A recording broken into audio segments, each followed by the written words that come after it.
Des confluences, il veut croiser les regards, proposer une nouvelle manière d'aborder le musée, non pas en présentant les choses d'une manière disciplinaire, c'est-à-dire les sciences de la vie, les sciences de la terre, etc., mais au contraire en mêlant tout type de collection dans un discours qui veut répondre à des questions fondamentales de l'homme. Voilà, donc c'est la question des origines, c'est la question de la constitution des sociétés, c'est la question de l'au-delà.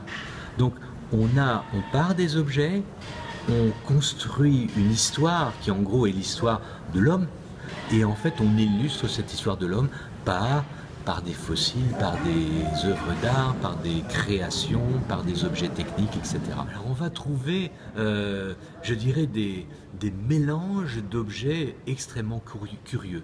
On va trouver un chimpanzé naturalisé en face d'une création inuite contemporaine.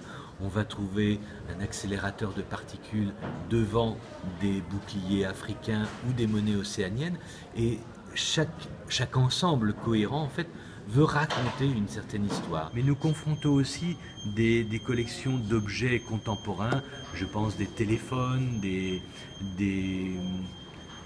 une voiture Berliet, pour illustrer l'innovation contemporaine.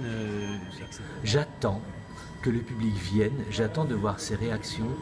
J'espère pouvoir être à la hauteur de ses attentes.